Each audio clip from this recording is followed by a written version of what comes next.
Hello दोस्तों, स्वागत है आप सभी का अपने यूट्यूब चैनल आर के क्लासेस बाय सचिन पे। इस वीडियो में हम बात करेंगे एसएससी जीडी 2027। इसकी नई वैकेंसी कब आएंगी, कब से फॉर्म भरे जाएंगे और एज लिमिट इस बार क्या रहेगी और इसका फिजिकल और मेडिकल में क्या होता है और इसकी क्या क्राइटेरिया रहता है जिससे आप फॉर्म भर सकते हैं। चलिए शुरू करते हैं बिल्कुल शुरुआत से। सबसे पहले बात करें एसएससी जीडी न्यू वैकेंसी की जो 2027 में उसकी जो एसएससी का नोटिफिकेशन है उसमें उसकी डेट 30 सितंबर दी गई है। यानी नया नोटिफिकेशन कब आएगा तो आपको यहाँ पे आप देख सकते हैं 30 सितंबर को आपको देखने को इसका नोटिफिकेशन मिलेगा। उसके बाद अगर बात करें 30 के फॉर्म तो जिस दिन आपका नोटिफिकेशन आएगा उसी दिन के आपके फॉर्म भी स्टार्ट हो जाएंगे। 30 सितंबर 2026 से आपके फॉर्म भी स्टार्ट हो जाएंगे। फॉर्म भरने की लास्ट अगर कुछ भी चेंज नहीं होता है तो इसकी फॉर्म भरने की लास्ट डेट जो होगी वो 31 अक्टूबर 2026 रहेगी। फॉर्म कितने आ सकते हैं, कितनी वैकेंसीज़ मतलब आ सकती हैं, तो जैसे कि आप सभी को पता है लगभग पिछले 3-4 साल से 40,000 के अप्रॉक्स वैकेंसी आ रही थी। इस बार तो 25,000 आई थी लेकिन अभी उसका रिजल्ट नहीं आया है। रिजल्ट आने से पहले पूरी संभावना है कि वो बढ़ सकती हैं, बढ़ के वो लगभग 50,000 के आसपास वैकेंसी एसएससी जीडी की हर साल आपको देखने को मिलती है।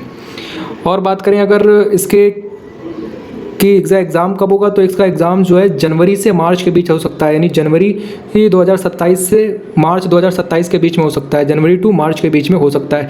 हमेशा एसएससी जीडी का एग्ज़ाम जनवरी फरवरी मार्च के बीच में ही होता है पिछले 2-3 सालों से। और आगे इसके बारे में जानना चाहते हैं, देखिए क्या है इसके आगे बताया गया। इसके एज आपकी क्या रहती है तो एसएससी जीडी में जो आपकी एज रहती है वो जो जनरल वालों के लिए है वो क्या रहती है। जनरल वालों में 18 वर्ष से 27 वर्ष तक रहती है। यदि कोई 18 वर्ष से 23 वर्ष तक आप फॉर्म भर सकते हैं और इसमें जनरल को कोई छूट नहीं मिलती है। ओबीसी एससी एसटी के लिए आपको पता है जो आरक्षण है, ओबीसी को 3 साल का आरक्षण मिलता है, एससी और एसटी को 5 साल का आरक्षण मिलता है। यानी ओबीसी वाले 18 से लेकर 26 तक फॉर्म भर सकते हैं और अगर बात करें वहीं पे एससी और एसटी वालों की तो वो 18 से लेकर 28 वर्ष तक फॉर्म भर सकते हैं। और बात करें यहाँ पर एक्स सर्विसमैन, यानी एक्स सर्विसमैन तो उनके लिए अलग है, अधिकतम आयु की उनका अलग होगा। अगले पेज पे यहाँ पर बात करें तो क्या किसकी का फीस क्या रहती है। जैसा कि आप सभी को पता है कि एसएससी के हर एग्ज़ाम की फ़ीस लगभग 100 रुपये ही रहती है। तो यहाँ पर ओबीसी और जर्नल और ईडब्ल्यूएस के लिए कितनी 100 रुपये आपको फ़ीस भरनी पड़ेगी इसका फॉर्म भर के समय। और एक्स सर्विसमैन और एससी एसटी के लिए कोई फ़ीस नहीं है और सभी वर्ग की महिलाओं के लिए भी कोई फ़ीस नहीं है। और बात करते हैं इसके एग्ज़ाम पैटर्न के बारे में। जैसा कि आप सभी को पता है कि एसएससी जीडी के एग्ज़ाम में 4 सब्जेक्ट पूछे जाते हैं। हिंदी और इंग्लिश में ऑप्शनल रहता है, मैथ रीजनिंग और आपकी जीएस पूछी जाती है। तो क्या देखते हैं पूरा क्या पैटर्न रहता है। कंप्यूटर आधारित टेस्ट होता है, सभी को पता है आपका सीबीटी होता है। इसमें नेगेटिव मार्किंग होती है लेकिन इसकी नेगेटिव मार्किंग ज़्यादा इफेक्ट नहीं डालती है। इसकी 1/8 आप नेगेटिव मार्किंग कह सकते हैं। इसमें क्या होता है जैसे कि आप यहाँ पे एसएससी जीडी में हर एक क्वेश्चन 2 नंबर का होता है। आप अगर एक क्वेश्चन गलत करेंगे तो आपको 0.25 नंबर काट ली जाएंगे। यानी अगर आप सही क्वेश्चन करेंगे तो आपको 2 अंक मिलेंगे, अगर आपने क्वेश्चन गलत कर दिया तो आपके 0.25 नंबर कट जाएंगे। तो ये इसका 1/8 होता है। तो यहाँ पर ये ना बहुत लोग कहते हैं 1/4 नेगेटिव मार्किंग है, नहीं, तो आपको ये ध्यान रखना है कि एसएससी जीडी में 1/8 नेगेटिव मार्किंग है। और इसके बात करें तो इसमें क्या होता है, रीजनिंग के आपको जैसे पता है 20 क्वेश्चन आते हैं, 40 नंबर के, एक क्वेश्चन 2 मार्क्स का होता है। ऐसे ही आपको जीके जीएस पूछे तो यहाँ पर भी 20 क्वेश्चन आते हैं, 40 नंबर के, यहाँ पर भी एक क्वेश्चन 2 नंबर का होता है। यहाँ पे मैथ की बात करें यहाँ पर वहाँ पर भी 20 क्वेश्चन आते हैं और एक क्वेश्चन 2 नंबर का होता है। टोटल 40 क्वेश्चन इसके भी आते हैं। बात करें इंग्लिश या हिंदी, अब आपको इसमें एक पता होना चाहिए कि इंग्लिश या हिंदी में से एक आपको चूज़ करना पड़ता है फॉर्म भरते टाइम ही।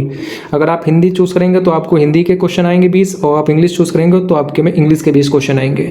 तो इसका आप फॉर्म भरते समय बहुत ध्यान रखें कि फॉर्म भरते टाइम आपको हिंदी या इंग्लिश में से कौन सी लैंग्वेज सेलेक्ट करनी है। ये लैंग्वेज पेपर देने वाली नहीं है कि पेपर में पूछी गई जो एक भाषा है जिसमें आपने फॉर्म भरा होगा कि हमको इंग्लिश चाहिए तो इंग्लिश का आएगा 20 क्वेश्चन, और अगर आप हिंदी चूज़ करके आएंगे तो आपके हिंदी के 20 क्वेश्चन आएंगे। और आपको टाइम की बात करें तो सबको पता है वहाँ पर 1 घंटा मिलता है। 1 घंटे में आपको 80 क्वेश्चन करने होते हैं जो कि ईजिली हो सकते हैं, क्योंकि अब जीडी का एग्ज़ाम वैसा कोई टफ नहीं आता है। आप देखते होंगे कट ऑफ इसकी किसी स्टेट की बहुत ज़्यादा जाती है, 125, 26, 27 ऐसी कट ऑफ किसी स्टेट की जाती है। अगर किसी का रॉ मार्क्स इतने हैं तब जाके उसके कहीं नॉर्मलाइज्ड होकर इतने कट ऑफ बन रहे हैं। तो पेपर भी थोड़ा इजी आता है। आगे बात कर रहे हैं हम अगर इसके फिजिकल टेस्ट की। जैसे आप पहले एग्ज़ाम देंगे, एग्ज़ाम आप क्वालिफाई होंगे तो उसके बाद आपका फिजिकल होता है। फिजिकल में क्या होता है, फिजिकल में जैसे कि पुरुषों का क्या होता है कि 100, जैसे लड़कों की हाइट क्या होनी चाहिए, 170 सेंटीमीटर होनी चाहिए। अगर आपके यहीं पे पुलिस की देखी जाए तो 168 सेंटीमीटर मांगी जाती है, पर लेकिन एसएससी जीडी में हाइट जो है 170 सेंटीमीटर मांगी जाती है। महिलाओं की हाइट कितनी मांगी है, 157 सेंटीमीटर मांगी जाती है। और पुरुषों की चेस्ट क्या होती है, 80 सेंटीमीटर से 85, मतलब कहने का मतलब है आपका 80 सेंटीमीटर चेस्ट होनी चाहिए और फुलाव के साथ 85 सेंटीमीटर, यानी 5 सेंटीमीटर का फुलाव होना चाहिए आपकी चेस्ट में। और बात करें यहाँ पर एसटी वालों के लिए, एसटी वालों के लिए क्या इसमें हाइट में छूट है। इसमें क्या उनकी हाइट 162.5 चलेगी। महिलाओं में एसटी की हाइट कितनी होनी चाहिए, 150 सेंटीमीटर होनी चाहिए। और अगर पुरुषों की चेस्ट करें एसटी में जो है उनके लिए चेस्ट क्या होनी चाहिए, 76 से 81, उनको ये छूट मिलती है थोड़ी। और भी कई एरिया होते हैं जहाँ पर भी आपको छूट मिलती है। और आपको ये पता होना चाहिए एसएससी जीडी कट ऑफ नक्सल और जनरल डिस्ट्रिक्ट के और बॉर्डर डिस्ट्रिक्ट के अलावा अलग अलग तरीके से लगती है। तो वहाँ पे किसी किसी क्षेत्र की कट ऑफ बहुत ज़्यादा जाती है और किसी किसी क्षेत्र की कट ऑफ कम भी जाती है।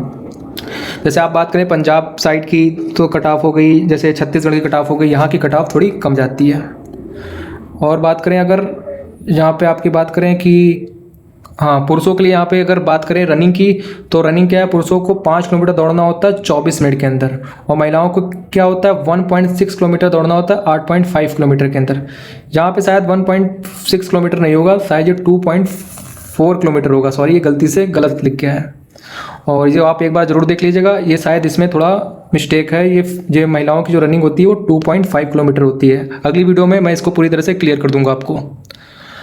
अब बात करें मेडिकल की तो मेडिकल का वैसे तो बड़ा लंबा प्रोसेस होता है क्योंकि हमने मेडिकल दिया है। अगर आप चाहेंगे तो उसकी अलग से पूरी वीडियो बनाई जाएगी अगर इसमें तो, लेकिन अगर क्या क्या नॉर्मल क्या बातें रहती हैं उसमें हम जान लीजिए। आपकी हाइट का जो आपकी आइज़ हैं, आँखें हैं, उसका जो विज़न होना चाहिए वो वो एक आँख का 6.6 और एक 6/9 होनी चाहिए।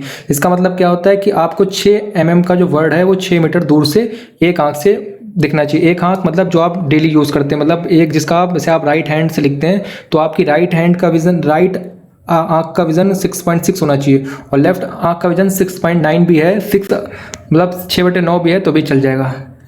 और अगर और बाकी सब इसमें ये आपको कान होने चाहिए सही आपके, और आपको सही से सुनाई पड़ना चाहिए, दांत, हड्डियाँ, सारी चीज़ें आपकी टेस्ट की जाती हैं। इसका जो पूरा एक अच्छे से पूरा सेपरेट वीडियो इसके मेडिकल पर और फिजिकल पे बना देंगे।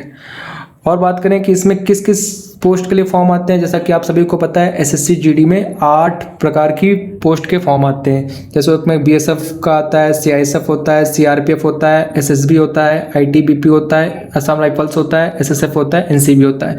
इन सब के अलग अलग काम होते हैं और इन सब की सैलरी भी अलग अलग होती है। अब जब आप फॉर्म भरेंगे तो आपको पोस्ट प्रेफरेंस मांगी जाती है। जब आप जैसे आप पोस्ट प्रेफरेंस देंगे, जैसे मान लीजिए आपने सबसे पहले भरा एसएसएफ, दूसरे नंबर पे आपने भरा एनसीबी, तीसरे नंबर पे आपने भरा सीआरपीएफ, चौथे पे भरा सीआईएसएफ, पांचवें भरा एसएसबी, छठे पे भरा आईटीबीपी, सातवें पे असम राइफल और आठवें पे बीएसएफ। लगभग सभी लोग ऐसे ही भरते हैं। और अगर इसमें फॉर्म भरते समय आपने गलत भर दिया तो भले आपकी कट ऑफ के आपके जो नंबर है वो एसएसएफ की कट ऑफ क्रॉस कर रहे हो और आपने पहले बीएसएफ भर दिया, बीएसएफ की कट ऑफ सबसे कम जाती है और एसएसएफ की कट ऑफ सबसे ज़्यादा आती है।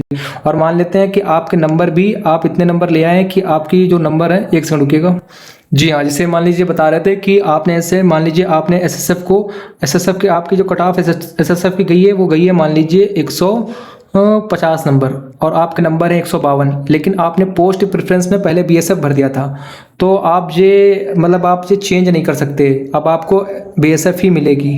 तो इस बात का ज़रूर ध्यान रखिएगा फॉर्म भरते समय, क्योंकि लोग दूसरे से फॉर्म भरवाते हैं साइबर कैफ़े से, वो इतना ध्यान नहीं देता है। इसका जो कोड है उस कोड के अकॉर्डिंग ही आप अपने तरीके से फॉर्म भरिएगा, क्योंकि आप फिर अच्छे नंबर ला के भी आप अपनी फेवरेट पोस्ट नहीं पा पाएंगे।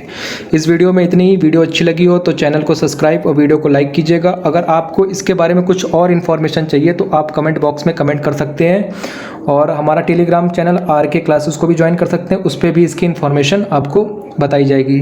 और अगर आप मेडिकल या फिजिकल से रिलेटेड कुछ जानना चाहते हैं तो भी आप बता सकते हैं, क्योंकि हमने इसका मेडिकल और फिजिकल दोनों दिया है, इसका पूरा प्रोसेस से हम गुजर चुके हैं, तो आप सबको शायद ज़्यादा अच्छा बेहतर बता सकते हैं। ओके, नमस्कार, धन्यवाद।